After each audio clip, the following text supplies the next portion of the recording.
अस्सलाम वालेकुम, मेरा नाम है ज़ुहैब भट्ट और आप देख रहे हैं बनाम सरकार का ये स्पेशल एपिसोड। आज के दिन एक बहुत अफसोसनाक वाक़या पेश आया। हफीज़ सेंटर में आग लगी और वो सारा दिन हम आपको कवरेज दिखाते रहे, रिपोर्ट करते रहे। हमारे रिपोर्टर्स यहाँ मौजूद थे, हमारे कैंप में मौजूद थे, सिटी 42 के कैंप में मौजूद थे और हम साथ साथ थे, आपको लम्हा व लम्हा खबरें दे रहे थे। इवन प्लाजे के अंदर से भी खबरें दे रहे थे। इस वक्त मैं मौजूद हूँ, मलिक करीम साहब मेरे साथ मौजूद हैं और AC मॉडल टाउन निशान रांझा साहब मेरे साथ मौजूद हैं। लेकिन मलिक करीम साहब के पहले जाएंगे। अस्सलाम वालेकुम भाईजान। वालेकुम बहुत अस्सलाम। अफसोसनाक वाक़या है। मैं दिल की अता गहराइयों से मुझे अफसोस है, ये आपका कारोबार, आपका बिजनेस है, जिनके साथ हुआ है हम उनके दुख को बड़ी अच्छी तरह समझ सकते हैं। आपको क्या लगता है कि ये जो अभी सिचुएशन अभी आप जो देख रहे हैं, ये अभी तक रेस्क्यू ने या हमारी इंतज़ामिया ने उसे बिल्कुल ठीक संभाला? जी अल्हम्दुलिल्लाह जी, अब जाके काबू पा लिया गया आग पे। अब बिल्डिंग मेरा ख्याल है उसको कूलिंग कर रहे हैं, शावर दे रहे हैं बिल्डिंग को। और इससे पहले की पोजीशन बहुत डेंजरस थी, हम लोग बहुत परेशान थे। हमारा पूरा प्लाज़ा स्टेक पे था, लेकिन इस तरह अल्हम्दुलिल्लाह मेरा ख्याल है कि तकरीबन 40% प्लाज़ा हमारा जो है वो 60% बच गया, लेकिन 40% जो है वो लॉस कर गया। अच्छा मलिक साहब, यहाँ पर एक सवाल बड़ा अहम है। वो सवाल ये है कि आपने यहाँ पर प्लाज़ा जब बनाया था, ये प्लाज़ा बन रहा था क्योंकि आप सदर हैं इसके, आपने देखा था कि यहाँ स्प्रिंकलर या फायर एक्सटिंग्विशर कुछ लगे हुए हैं, या आग लग जाए तो हाइड्रेंट जो उनसे हैं वो चल रहे हैं कि नहीं चल रहे? क्योंकि सवाल आज सारा दिन यही उठता रहा कि प्लाजे की इंतज़ामिया ने अंदर क्या इंतज़ाम किए थे, क्योंकि सिक्योरिटी पर तो आपने अच्छा उस पर इंतज़ाम किए हुए हैं, लेकिन इस तरह का इंतज़ाम नज़र नहीं आया। असल में हमारे पास वो लिमिटेड हमारे फायरिंग स्ट्रक्चर्स थे, वो जो चले भी सुबह वो क्योंकि ख़त्म हो गए, थोड़ा सा रेस्क्यू वाले लेट हो गए। अगर रेस्क्यू पहले आके लेट हुए? जी हाँ, थोड़ा लेट हुए। अगर रेस्क्यू वाले इन टाइम पहुंच जाते और जिस तरह उन्होंने बाहर से उसको मैनेज किया, अगर वो उसी तरह प्लाजे को अंदर से मैनेज कर लेते तो शायद ये इतना बड़ा नुकसान ना होता, मे बी। लेकिन मैं ये समझता हूँ इन्होंने कोई कसर नहीं छोड़ी। उसके बाद जब से ये आए उसके बाद इन्होंने पूरी कोशिश की और अल्हम्दुलिल्लाह इनकी कोशिश के बाद ही हम ये महसूस करते हैं कि हमारा 60% प्लाजा बच गया। अब एक मिनट यहीं रुकिएगा निशान रांझा साहब। अभी शहर लाहौर में बहुत जगह पे आग लगी है, पीछे हम देखते आए हैं, और रेस्क्यू 1122 यहाँ बहुत अरसे से है। हमने उन तमाम प्लाजा से, शालमी में लगी, खालिद सेंटर में लगी, क्रीम सेंटर में लगी, बहुत सारे प्लाजों में लगी, और अभी भी हमने वही सूरत हाल देखी जो वहाँ हुआ वो यहाँ हुआ। हमने कुछ सीखा नहीं। अब बिस्मिल्लाहिर्रहमानिर्रहीम, मेरे ख्याल से एक आइडियल रिस्पांस होता है हमेशा रेस्क्यू 1122 का, और इसमें लर्निंग की ज़रूरत नेचुरली हमेशा स्पेस होती है। लेकिन तमाम इंसिडेंट्स में जो रिस्पॉन्स टाइम, इवन जो आज का इनका रिस्पॉन्स टाइम था वो 8 मिनट का था, 7 मिनट का। हाँ, ये ज़रूर है जिस तरह प्रेसिडेंट साहब फरमा रहे हैं कि उसकी आहिस्ता आहिस्ता इंटेंसिटी, क्योंकि इनिशियली उसको गेज करना कि उस पर कितनी हद तक और किस इंटेंसिटी का रिस्पॉन्ड करना है, जैसे जैसे उसकी रिक्वायरमेंट बढ़ती गई, अब आखिर में तो स्टेट ऑफ द आर्ट हमारी जो स्काई लिफ्ट्स हैं वो दोनों यहाँ पे डिप्लॉय कर दी गई। उसके बाद इनके तमाम इवन जो हमारे अलाइड डिपार्टमेंट्स हैं, वासा है, PHA है, LWMC है, उनके भी तमाम रिसोर्सेज यहाँ पे डिप्लॉय किए गए। 100% गवर्नमेंट की जो मशीनरी थी वो यहाँ पे डिप्लॉय की गई है और उसमें कोई कसर नहीं छोड़ी गई। मलिक साहब का एक सवाल था कि रिस्पॉन्ड थोड़ा सा लेट हुआ है, वो भी मॉडेस्टी में कह रहे हैं कि लेट हुआ है क्योंकि वो चाह रहे हैं कि हम कोऑपरेशन से काम करें। आपको लगता है लेट हुआ? नहीं, बिल्कुल हमारे पास ये ऑन रिकॉर्ड है चीज़ कि 7 मिनट में पहली गाड़ी यहाँ पे रिस्पॉन्ड कर चुकी थी। लेकिन जो मलिक साहब का है वो शायद उनकी ऑब्जर्वेशन ये है कि जिस स्केल का ये इंसिडेंट था उस पर शायद इंस्टेंटली वो जिस तरह उसको रिस्पॉन्ड करना चाहिए, तो उसमें टाइम ग्रेजुअली जैसे जैसे उसको गेज करते गए 1122 उसमें फ़र्दर वो चीज़ों को डिप्लॉय करते गए। और अल्हम्दुलिल्लाह मैं समझता हूँ कि जितना बड़ा ये इंसिडेंट था उसको बहुत लकली, जिस तरह मलिक साहब फरमा रहे हैं कि बहुत बड़े नुकसान से उसको बचा लिया गया। बहुत बड़े नुकसान से चलिए मलिक साहब, जब मैं जो शुरू की वीडियो जब मैं आया भी था यहाँ पर, जब हम सुबह के वक्त यहाँ पर आए थे तो मैंने देखा था कि आग सेंटर में थी, थोड़ी सी थी, थोड़ा सा धुआं था। लेकिन अभी इस वक्त जब मैं देख रहा हूँ तो पूरा का पूरा प्लाजा फ्रंट से जल चुका है। आपको लगता नहीं कि ये नुकसान कंट्रोल हो सकता था? मेरे सवाल का जवाब आपने खुद ही दे दिया। हो सकता था, हो सकता था। मैंने वो जिस तरह AC साहब ने फरमाया कि नो डाउट इन्होंने रिस्पांस इन टाइम दिया, लेकिन मैनेजमेंट में शायद थोड़ी सी कमी थी। प्लानिंग में अगर ये भरपूर तरीके से प्लानिंग करते हैं, ये प्लाजे के अंदर जब जो कि अब इन्होंने अंदर जाके जिस तरह के अभी में मेरा ख्याल है अंदर मौजूद हैं और वो बिल्कुल उस पर मेहनत कर रहे हैं, अगर ये स्टार्ट में इसको मैनेज कर लेते तो इतना बड़ा नुकसान ना होता। ऐसा लगता है आपको? ऐसा था? जिस तरह का ये नेचर ऑफ प्लाज़ा है, जिसमें कंबस्टिबल्स या इसका जो डेंसिटी है, तमाम इलेक्ट्रॉनिक इक्विपमेंट है, ये वो इसकी जो नेचर ऑफ वो आइटम्स थी वो इस तरह की थी कि जिसको वो आहिस्ता आहिस्ता जैसे, बल्कि एक्सपर्ट ओपिनियन हमारे 1122 वाले दे सकते हैं कि वो जैसे ये एक साइड को कवर कर लेते थे उसके बाद दोबारा आग सुलग लेती थी, इसलिए ये टाइम बिल्कुल ऐसे ही है। इसलिए इसने टाइम लिया है और टाइम बहुत ज़्यादा लगा है। बाकी रिलेटिवली बाकी को प्लाज़ा होता तो शायद जितना इक्विपमेंट या जितना अपरेटस आज इस पे अप्लाई किया गया है, ये शायद आफ्टरनून में ही इसको हम कंट्रोल कर लेते। आफ्टरनून में कंट्रोल कर लेते हैं। मलिक साहब, ये जो आपने फायर एक्सटिंग्विशर की बात की और उन चीज़ों की बात की, जब ये आप दुकान देते हैं या दुकान लेते हैं, जैसे अलार्म होते हैं, छोटे छोटे अलार्म होते हैं, फायर अलार्म होते हैं, तो आपके पास, क्योंकि ये सवाल इसलिए पूछ रहा हूँ मैं कि जो फायर ये रेस्क्यू के लोग थे उनके पीआरओ ने मुझे कहा कि अगर आग जो सी है वो रात 3 बजे लगी है तो उसका धुआं सुबह किसी ने महसूस किया है, तो अगर फायर अलार्म होते तो वो अलार्म बज जाते और फायर डिपार्टमेंट के लोग पहले रिस्पॉन्ड कर लेते। फायर अलार्म्स थे आपके पास अंदर? देखिए, फायर अलार्म्स तो हमारे पास नहीं थे, लेकिन हमारे गार्ड्स अंदर मौजूद होते हैं। कतई भी रात को 3 बजे आग नहीं लगी। इसकी ज़रूरत नहीं फायर अलार्म्स की? वैसे ज़रूरत है, नो डाउट, आप ठीक कह रहे हैं कि ज़रूरत है, लेकिन ये प्लाज़ा 92 में बना हुआ है। 92 में बना प्लाज़ा, उस वक्त शायद ये रिक्वायरमेंट नहीं थी प्लाज़ा की। लेकिन ये अपने एंड पे थोड़ा सा एक फेलियर तो है कि आप इतना अच्छा खूबसूरत आपने प्लाजा बनाया, दूर से आते हुए नज़र आता था, तो उसके अंदर ये छोटे से अलार्म लगने नहीं चाहिए थे दुकानों के अंदर? मैं सवाल पूछ रहा हूँ। हमारे इधर तकरीबन 1000 के करीब शॉप है। 1000 शॉप के अंदर अलार्म लगना एक वैसी बड़ा मानी खेस सी बात लगती है। वो इसलिए कि ये जो हमारे आपको पता है जो हालात जा रहे हैं ट्रेडर्स के हवाले से, बिज़नेस के हवाले से, पहले हमें PSL ने मारा, फिर कोविड-19 आ गया, उसके बाद आज ये इतना बड़ा इंसिडेंट हो गया। ट्रेडर्स अपने, शायद वो आपकी बात किसी हद तक तो ठीक है, अलार्म होना चाहिए, लेकिन अगर अलार्म नहीं है इसका मतलब ये नहीं है कि उसकी सज़ा इतनी बड़ी मिले। रिस्पॉन्ड टाइम को लेके सवाल हैं लोगों के दिलों में, जो घर बैठे देख रहे हैं उनके दिलों में भी रिस्पॉन्ड टाइम के लिए सवाल हैं, और ये है कि गेज नहीं कर सके। रेस्क्यू के लोग भी हमारे पास खड़े हैं। आप क्या सुबह से यहाँ पर हैं? जी बिल्कुल। मैं सवाल आपसे पूछने ये चाह रहा हूँ कि अगर सुबह से आप यहाँ पर हैं, जो आपने ये सारा कुछ आगे देखा था, तो तस्वीरों में जो शुरू के सुबह के विजुअल्स थे, आग थोड़ी सी थी, तो वो आग को कंट्रोल नहीं कर पाए क्या? मैं इसमें आपको बताता हूँ। Shahid Waheed, district emergency officer Lahore. इसमें जो है ऑब्वियसली जी मैनेजमेंट की तरफ से, क्योंकि मैं इस पूरे ऑपरेशन को मैनेज कर रहा हूँ इसको, ठीक है। इसमें ये एक बहुत कम्प्लेक्स ऑपरेशन था। ये ऑपरेशन इतना इजी नहीं था जितना आप इसे उसमें कैमरे पे या उसे जिस तरह बाहर खड़े होकर देखा जा सकता है। मैं सवाल पूछ रहा हूँ, आप उसका वो वैसे मैं उसमें आपको बताना चाह रहा हूँ। उसमें 611 पे कॉल मिल गया सर। 6 मिनट का रिस्पांस टाइम था हम लोगों का। मुस्लिम टाउन मोड़ से हमारी पहली फायर ब्रिगेड की गाड़ी मूव हुई है। मुस्लिम टाउन मोड़ से यहाँ तक। भाई आपका रिस्पॉन्स टाइम बहुत अच्छा था। मैं सिर्फ इतना पूछ रहा हूँ कि आप उसको गेज कर सकें। बिल्कुल गेज किया उसे, तो 60% प्लाजे को बुझा लिया गया है। अगर इसे गेज ना कर पाते तो ये सारा प्लाजा जल जाना था सर। इसमें जो कम्प्लेक्सिटी हमें जो आई है, इनका डक्ट सिस्टम था, जिस डक्ट के थ्रू तमाम की तमाम, ये ज़रा सुनिएगा, जो वायर डक्ट्स के थ्रू जा रही थी, डक्ट रेज के थ्रू जा रही थी, उस डक्ट सिस्टम के थ्रू पूरे प्लाजे में इसमें आग फैल सकती थी। हमने उस डक्ट को कटवा के जो हिस्सा इनका बचा है वो उस वजह से बचाया है हमने इसका। बहुत टेक्निकली इस ऑपरेशन को लीड किया गया है। फुली प्रोफेशनल स्किल्स यूज़ किए गए हैं इस ऑपरेशन को ऑपरेट करने के लिए। पानी के साथ जैसे कोई और चीज़ें सर इसमें फोम यूज़ किया गया है। इस वक्त फायर जो है 99% कंट्रोल है। सिर्फ पॉकेट्स में फायर सुलग रही है। उस पर भी जो 1122 के फायर फाइटर्स उन्होंने अपनी ज़िंदगी हथेली पे रख के इनके 60% प्लाजे को बचाया उसमें। बाकी जो फ्रंट वाला हिस्सा है उसमें जो है इनिशियल स्टेजेस पे, क्योंकि ये फ्लेमेबल, हाईली फ्लेमेबल मटेरियल होता है, जिसमें LEDs थी, जिसमें बैटरीज थी मोबाइल्स की, लैपटॉप्स की। उसके बाद जो है इसमें वायर थी, इसके बीच में मुख्तलिफ तरह की प्लास्टिक और फ्लेमेबल मटेरियल था। फ्लेमेबल मटीरियल बिल्कुल था। और सिचुएशन जो सी थी नाज़रीन, बिल्कुल एक अलार्मिंग सिचुएशन थी। हम या जिस तरह अभी मैं यहाँ खड़ा हुआ हूँ, इससे पहले भी हम बहुत सारी जगहों पे ऐसे रिपोर्ट कर सके हैं।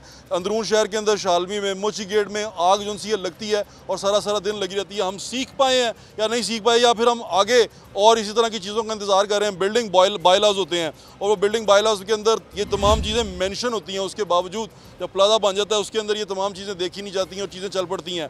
ताजर शायद उसको इतना इतना इंपॉर्टेंट ना समझें, लेकिन जो एडमिनिस्ट्रेशन के लोग हैं उनके लिए उसको इंपॉर्टेंट समझना बहुत ज़रूरी है। एक छोटा सा ब्रेक लेते हैं, ब्रेक के बाद आपको यहीं से ज्वाइन करेंगे और आपको दिखाएंगे कि आज सारा दिन हुआ क्या है और सारा दिन गलती किसकी थी, क्योंकि कोई ना कोई कहीं ना कहीं कोताही पे था। वो कोताहियाँ जो सी हैं वो हमें मार्क कर रही हैं, सिर्फ इसलिए नहीं कि हम किसी को उसकी तजरील कर सकें, उसको नीचा दिखा सकें, तो इसलिए कि नेक्स्ट टाइम हम उनसे सीख सकें, हम उन कोताहियों को दूर कर सकें। छोटा सा ब्रेक में हमको ये ज्वाइन करते हैं, ठीक है ब्रेक। 460 का इन्होंने कहा जिनको नोटिस हुए हुए हैं। ये सिर्फ लाहौर का इशू नहीं है, ये हर जगह का इशू है।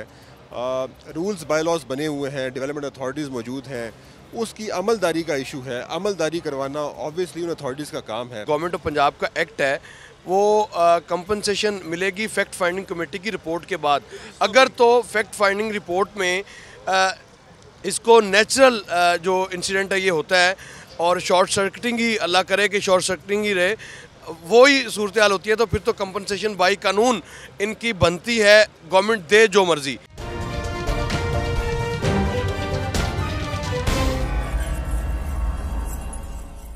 जी नाज़रीन, वेलकम बैक। यहाँ मौजूद हैं, हमें ज्वाइन किया है मुदस्सिर रियाज साहब जो डिप्टी कमिश्नर लाहौर हैं, और उनके पास जाने से पहले राउत दिलशाद साहब हमें एक ब्रेकिंग देना चाह रहे हैं, न्यूज़, वो ब्रेकिंग न्यूज़ सुन लें। जी राउत साहब। देखिए भट्ट साहब, अभी इस बिल्डिंग में जो आग लगी है उसकी बुनियादी वजह यह है कि यहाँ पर फायर फाइटिंग के जो आलात हैं वो नाकाफ़ी थे, और हद तो ये है कि साथ वाली जो शॉपिंग प्लाजे हैं वहाँ पर भी जो फायर जो आलात चाहिए वो नहीं है, फायर हाइड्रेंट्स नहीं है। लेकिन एक रिपोर्ट मुरतब हुई है जिसमें 460 ऐसी इमारतें हैं जिनकी निशानदेही की जा चुकी है, जहाँ पर जो एग्जैक्टली सरकारी सतह पे ये रिपोर्ट मुरतब की जा चुकी है। इनको नोटिस किए गए, इनको उसके बाद बिल्कुल खामोशी हुई, जिसकी वजह से इस तरह के वाक़यात आपको देखने पड़ रहे हैं। और ये भी फैसला किया गया था कि अगर आलात पूरे नहीं करते एक स्पेसिफिक पीरियड के बाद, तो फिर इनको 50,000 से 10 लाख रुपए तक जुर्माने भी। कितनी बिल्डिंग्स हैं? ये 460 प्लाजे हैं आपको जो आपके सराउंडिंग में नज़र आ रहे हैं। भाई साहब, ये 460 प्लाजे जो उनसे लाहौर शहर के अंदर हैं, आपने अभी भी ज्वाइन किया है और आपको ये सारी चीज़ें अब मेरे ख्याल से अब रिपोर्ट करना शुरू कर देंगे लोग। आपको क्या लगता है क्या इकदाम करेंगे इन 460 के खिलाफ आप, क्योंकि ये बात एकदम से दबा दी जाती है। अभी आग लगी है, अभी हम फायर फाइटिंग की तरफ आएंगे, सारे प्रोग्राम्स भी होंगे, लेकिन उसके बाद सब दब जाएगा। आप क्या करेंगे इसके लिए? देखिए, मैं फ्रैंकली आपको बताऊं, सबसे पहली जो स्टेज है वो तो है जब आप ये कोई इंसिडेंट नहीं होता उससे पहले आपको प्रॉपर तैयारी करनी चाहिए। जो कवानीन मौजूद हैं, बाई लॉज मौजूद हैं, उनकी इम्प्लीमेंटेशन होनी चाहिए। जब इंसिडेंट हो जाता है उसके बाद हम सारी ये बातें करते हैं, उससे पहले क्योंकि ये वो विंडो ऑफ अपॉर्चुनिटी क्रिएट नहीं होती, वो उस पर लोग बात, एजेंडा सेटिंग ही नहीं होती। सो आज ये एक एजेंडा सेट हुआ है। आई होप कि ये एजेंडा इसी तरीके से मीडिया भी लेकर चलता रहे और हम भी इसको उसी तरीके से आगे लेकर चलें। ऑब्वियसली बहुत सी बिल्डिंग्स हैं, ये सिर्फ लाहौर का इशू। 460 का इन्होंने कहा जिनको नोटिस हुए हुए हैं। ये सिर्फ लाहौर का इशू नहीं है, ये हर जगह का इशू है। रूल्स बाय लॉज बने हुए हैं, डेवलपमेंट अथॉरिटीज़ मौजूद हैं, उसकी अमलदारी का इशू है। अमलदारी करवाना ऑब्वियसली उन अथॉरिटीज़ का काम है। और इस इंसिडेंट पे डेफिनेटली अब एक फैक्ट फाइंडिंग कमेटी एक बन गई है, वो रिपोर्ट जारी करेगी। उसके बाद LDA को कहा जाएगा कि इसके खिलाफ कार्रवाई की जाए। मैंने DG साहब से भी खुद भी बात की है, उनके डायरेक्टर भी अभी इधर मौजूद है, अभी इसको सील करने लगे हम। सो वो जो 460 की बात है, ऑब्वियसली अभी तक ये मुझे इन्फॉर्मेशन अभी आपके थ्रू ही मिली है। ब्रेकिंग दी राव साहब। So I will see the document जिसके थ्रू ये नोटिस दिए गए हैं। सो कानून के मुताबिक कार्रवाई करें। परसू करेंगे उनको कि नहीं? मैं आपसे जिस तरह मैंने कहा कि it's a complicated issue, wicked problem इसे कहते हैं, we call it a wicked problem in a sense के ये आज इंसिडेंट हुआ, टेकअप हो गया, हम तो इसे परस्यू करते रहेंगे, लेकिन इसमें बहुत से एक्टर्स इन्वॉल्व हैं। इसमें डेवलपमेंट अथॉरिटीज़ इन्वॉल्व है, इसमें कॉर्पोरेशन इन्वॉल्व है, इसमें लोग इन्वॉल्व हैं। जो आप डिप्टी कमिश्नर लाहौर के हैं और आपके जिम्मेदारी में आती है सारी चीज़ें। और दूसरी बात मैं आपसे पूछना चाह रहा था कि ये बाय लॉज जो से होते हैं, हर बिल्डिंग का ये असूल है कि वो इन पर होना चाहिए। ये जो आपके लोग चेक करने जाते हैं, MCL के लोग चेक करने जाते हैं, LDA के लोग चेक करने जाते हैं, इसका मतलब वो लोग कॉम्प्रोमाइज़ कर लेते हैं किसी चीज़ के ऊपर कि यार चलो ये नहीं है, कोई बात नहीं है, ये नहीं है तो कोई बात नहीं है, चलो मैं आराम से निकल जाऊँ, ये करते हैं। देखिए, अगर ऐसा ना हो तो फिर ऑब्वियसली हर चीज़ तो ठीक हो। So obviously there must be some issues, उन इश्यूज़ को आइडेंटिफाई करना, उनको क्रिमिनल नेग्लिजेंस है। क्रिमिनल एक्ट है ये। उस पर कार्रवाई करना, मैं आपको दोबारा वही कह रहा हूँ कि ये सिर्फ एक हाथ से ताली नहीं बजती। इस पे इन्वॉल्व वो लोग भी हैं जिनके वो प्लाजाज हैं, जिनके वो जो लोग वहाँ पर रह रहे हैं, जो उस शॉप्स को इस्तेमाल कर रहे हैं, उनके अगर कोई पार्किंग थी वहाँ पर, पार्किंग की जगह दुकानें बना दी हैं, ऑब्वियसली दोनों से हमारे लोग भी इन्वॉल्व होंगे, वो लोग भी इन्वॉल्व हैं। It's a joint venture basically. So इसको ख़त्म करने के लिए मैंने कहा विकेट प्रॉब्लम है, इस पर हमें बहुत ज़्यादा एक एफर्ट करनी पड़ेगी। अब इस इंसिडेंट के बाद मेरी तो कोशिश ये होगी कि इस इशू को मैं दबने ना दूं और मैक्सिमम जो कार्रवाई हो सकती है तमाम बिल्डिंग्स के खिलाफ की जाए। मैं गलत नहीं हूं तो सुबह मलिक कलीम साहब मुझे सही कर दीजिएगा, सुबह जो मिनिस्टर हैं हमारे डिज़ास्टर मैनेजमेंट के, उन्होंने ये कहा था कि हम इनको कंपनसेट करेंगे, हुकूमत पंजाब जो सी है इनको कंपनसेट करेगी। वो कंपनसेट आपको मालूम है, कुछ ऐसा आया है ऑर्डर्स? देखिए, अभी हमें असेसमेंट का कहा गया है कि लॉस कितना हुआ है। सो ऑब्वियसली वो लॉस हम उसको असेस करेंगे। कमेटी उसकी कमिश्नर साहब ने बना दी है, उसमें इनके रैप भी शामिल हैं और जो असेसमेंट उसकी होगी उसकी बेस में गवर्नमेंट को रिपोर्ट पेश करेंगे और गवर्नमेंट उस पर अपना फैसला करेगी। वज़ीर आला साहब सुबह से इसकी मॉनिटरिंग कर रहे थे इस पूरे ऑपरेशन की और लगातार वो हर आधे घंटे के बाद पूछ रहे थे हमसे कि अभी क्या सिचुएशन है। इवन आर्मी के हमने बाउजर मंगवाए, उनको रिक्वेस्ट की, रेंजर्स को रिक्वेस्ट की, वज़ीर आला साहब ने वो भी आ गए। साहब सुबह से मॉनिटर कर रहे थे तो वो खुद भी कुछ चांस बना उनका यहाँ आने का, चक्कर लगाने का? वो आना चाह रहे थे, हमने उनको खुद रिक्वेस्ट की कि आप ना आएँ, क्योंकि यहाँ क्यों? वो इसलिए रिक्वेस्ट की कि यहाँ पर एक तो जो आग है वो लगी हुई है। हम ऑब्वियसली एडमिनिस्ट्रेशन की जिम्मेदारी है, वो हम खुद यहाँ नहीं आने देना चाहिए था उनको, दिखाएं तो सही कि क्या हो रहा है। नहीं, वो ऑब्वियसली आप लोग दिखा रहे हैं, आप लोग हमसे बहुत बेहतर दिखा रहे हैं, आप बता भी रहे हैं, आप दिखा भी रहे हैं। सीएम साहब जब आके इनसे मिलेंगे तो फिर मेरे ख्याल से वो कंपनसेशन में भी वो थोड़े मैंने आपसे कहा रिपोर्ट हमने बनानी है, डिप्टी कमिश्नर नहीं बनानी है, कमेटी मेरी है, ये इसमें शामिल है, उस कमेटी के अंदर ये खुद शामिल है प्रेसिडेंट साहब। सो हम इसको मिल के असेसमेंट करेंगे और जो भी कंपनसेशन होगी डेफिनेट गवर्नमेंट को रिपोर्ट पेश करेंगे। और सीएम साहब ने कहा है इस चीज़ का कि वट एवर इज़ पॉसिबल हम इंशाल्लाह मैक्सिमम हेल्प इनकी करेंगे। सब लोग आपको सुन रहे हैं, एक और अनाउंसमेंट करते जाएं। वो जो 460 हैं प्लाजे जो इन्होंने कहा राव साहब ने, वो 460 जो उनसे हैं उनका कुछ हो सकेगा? उनको कोई नोटिस या उनको बुला के ये इबरत का निशान दिखाया जाएगा? फ्रैंकली 2.5 महीने पहले इस बिल्डिंग को भी एक नोटिस दिया गया था, सिविल डिफेंस की तरफ से भी दिया गया था कि यहाँ पर जो फायर फाइटिंग के जो इक्विपमेंट्स है नाकाफ़ी हैं, वो लॉज को नहीं माना जा रहा। आप क्या करेंगे अब? मैं तो आई विल टेक एक्शन, जो कानून के मुताबिक है एक्शन लूँगा। ऑब्वियसली मैंने जिस तरह का बताया विकेट प्रॉब्लम्स हैं, अदालतें भी मौजूद हैं, लोग भी मौजूद हैं, कॉम्प्लेक्स इशूज़ हैं, बट हम इंशाल्लाह कोशिश करेंगे कि इन इशूज़ को रिजॉल्व किया जाए। डिप्टी कमिश्नर साहब क्योंकि अभी आए हैं तो राव साहब, अभी बहुत सारे लाहौर के प्लाजे ऐसे हैं जिनको उनकी कंपनसेशन नहीं मिली हुई और वो लोग आज भी एप्लीकेशन लेके मुख्तलिफ दरवाज़ों पे जा रहे हैं, दरवाजे खटखटा रहे हैं। सेशन के हवाले से जो गवर्नमेंट ऑफ पंजाब का एक्ट है वो कंपनसेशन मिलेगी फैक्ट फाइंडिंग कमेटी की रिपोर्ट के बाद।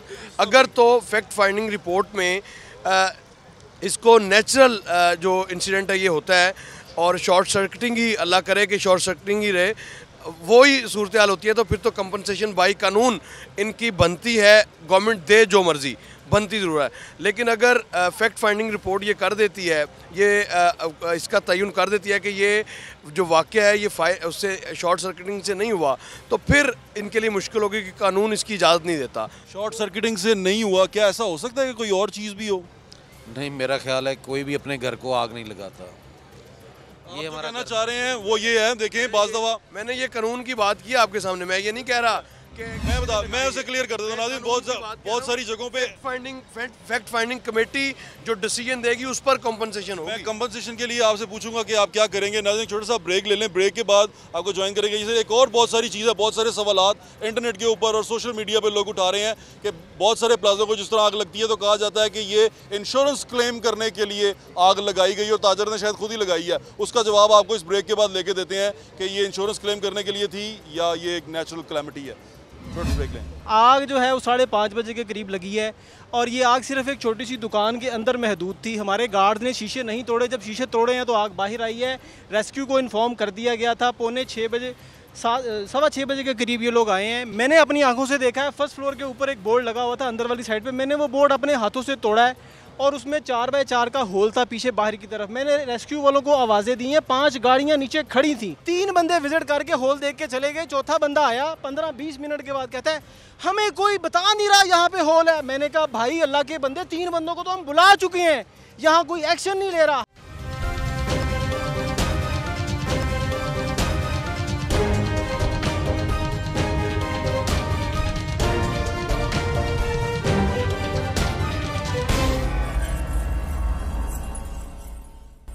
इन्होंने रिपोर्ट की वो इतनी कम थी, उसको अगर अच्छे तरीके से मैनेज किया जाता तो ये चीज़ें और कंट्रोल हो सकती थी। आप क्या कहेंगे?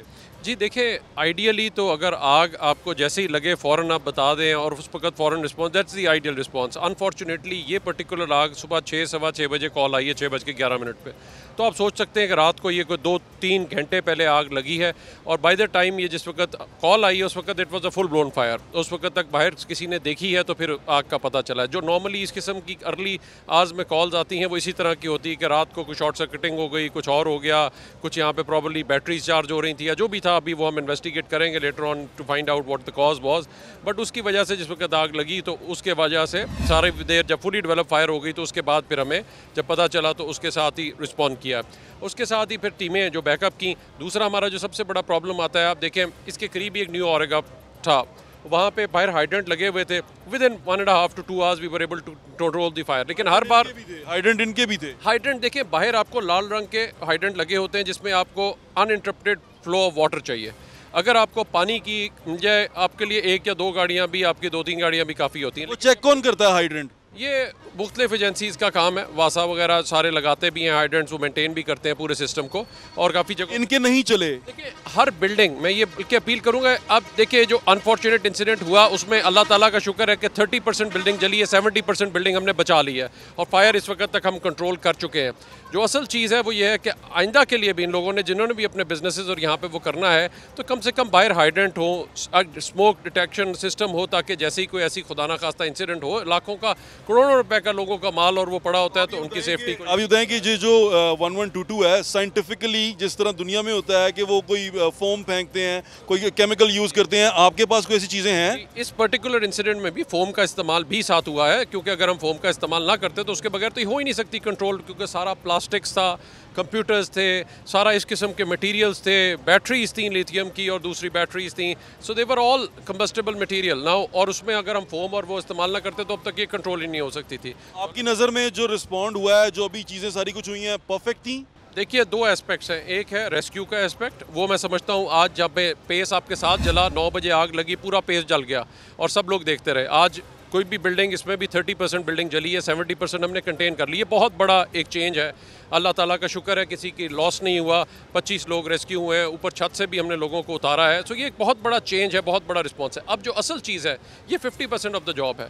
50% ये है कि हमें जितनी हाई राइज बिल्डिंग बना रहे हैं इस तरह की, उसमें सेफ्टी को यकीनी बनाना होगा कि फायर सेफ्टी और प्रोविजन। मेरे ख्याल से जो बिल्डिंग को पास करता है वो इससे रेस्क्यू 1122 से भी पास करवाए।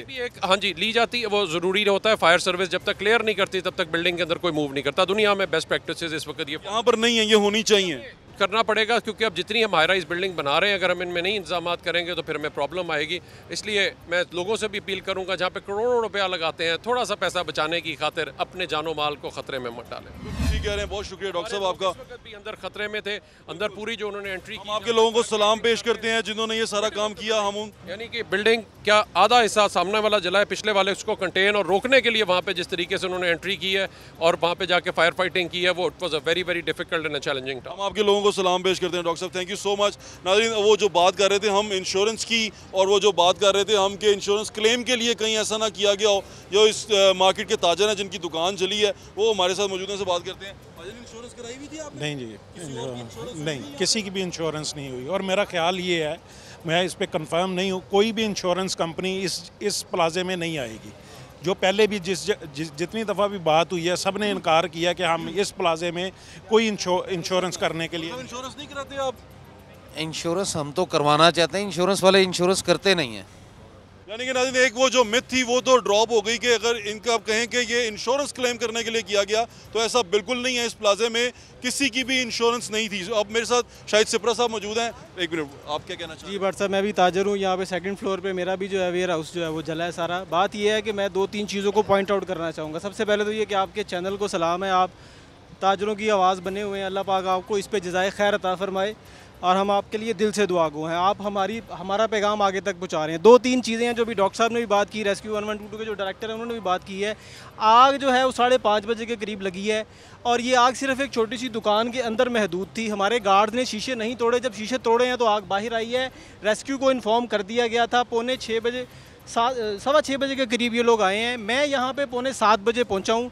मैंने अपनी आंखों से देखा है, फर्स्ट फ्लोर के ऊपर एक बोर्ड लगा हुआ था अंदर वाली साइड पे, मैंने वो बोर्ड अपने हाथों से तोड़ा है और उसमें 4x4 का होल था पीछे बाहर की तरफ। मैंने रेस्क्यू वालों को आवाज़ें दी हैं, 5 गाड़ियां नीचे खड़ी थी, मेरे पास फुटेज मौजूद है उस वक्त तक। इस फ्रंट का जो मेन पूरा बुलेवार्ड जल चुका है ना, इसका ये बिल्कुल मैं बिल्कुल मुत्तफिक हूँ।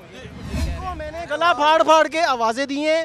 रेस्क्यू वाले 3 अहबाब बारी बारी फर्स्ट फ्लोर पे आए हैं, मैं ऊपर आग लगी हुई थी, मैंने कहा यार यहाँ से मुझे पाइप दे दें, 1 सेकंड दीजिएगा, पाइप दे दीजिए। 3 बंदे विजिट करके होल देख के चले गए, चौथा बंदा आया 15-20 मिनट के बाद कहता है हमें कोई बता नहीं रहा यहाँ पे होल है। मैंने कहा भाई अल्लाह के बंदे, 3 बंदों को तो हम बुला चुके हैं, यहाँ कोई एक्शन नहीं ले रहा। हमने खुद से वहाँ पे फायर एक्सटिंग्विशर पड़े हुए थे, खोला है, सुन लीजिएगा, फट रहे थे वहाँ पे आउटर एसियों के, हमने जान पे खेल के वो आग बुझाई है और ये बहुत अच्छे तरीके से मैनेज किया जा सकता था। इन्होंने अपनी जान पे खेला है 1122 ने, सलाम है। टेक्निकलिटीज़ में जो फ्लॉज हैं, जो चीज़ें ये कर नहीं सकते, जहाँ पे ट्रेनिंग की मिस्टेक है, डिसीजन मेकिंग की मिस्टेक है, उसको मैंने इम्प्रूव नहीं करना, डीजी साहब ने इम्प्रूव करना है। इनके पास डिसीजन मेकिंग नहीं है, प्रॉपर टेक्निकल ट्रेनिंग नहीं है। डीजी साहब भी वैसे मेरे ख्याल से नोटिस पे ही हैं या अभी डीजी साहब, तो मैं आपको बताता हूँ 15 अक्टूबर का उनका ख़त्म हो चुका कॉन्ट्रैक्ट। ये जो बात कर रहे थे ना कि रात लगी, 2-3 घंटे लगे, ये टोटल रेस्क्यू 1122 का फेलियर है। मैं आपको बताता हूँ, जब शुरू हुई आग उसकी वीडियोज़ मैं बात आप टाइम देते तो मैं आपको बताता। उस वीडियोज़ में देखेंगे एक दुकान में शॉर्ट सर्किट होता है और 3 मंजिलें 9 बजे तक रेस्क्यू 1122 हैवी मशीनरी के साथ पहुंचे, 3 घंटे इंतजार के बाद। और फिर सारा इल्ज़ाम जो है आप सेंटर पे डाल रहे हैं, उनके मुताजरों पे डाल रहे हैं। हमारे जो रिपोर्टर्स हैं वो यहाँ मौजूद थे, शहजाद अली साहब थे, राव साहब थे।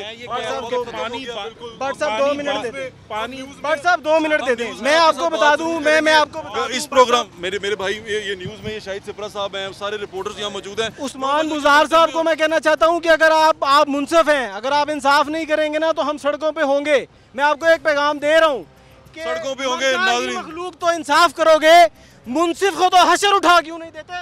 हम हशर उठाएंगे अगर आपने हशर नहीं उठाया तो। नाज़रीन, ये रिपोर्टर्स हमारे लोग यहाँ मौजूद हैं, आपको रिपोर्ट कर रहे हैं, आप अपनी आवाज़ ज़रूर उठाइएगा। और हम सिटी 42 यहाँ पर मौजूद है, हमारा कैंप यहाँ लगा हुआ है और जो लोग हमें सुन रहे हैं, देख रहे हैं और वो अपनी आवाज़ पहुँचाना चाहते हैं, हम उनके लिए यहाँ बैठे हैं, हमारे पास आएँ, हम आपके साथ हैं। अपना ख्याल रखें, मैं ज़्यादा इंशाल्लाह फिर मुलाकात होगी। अल्लाह हाफ़िज़। पाकिस्तान जिंदाबाद।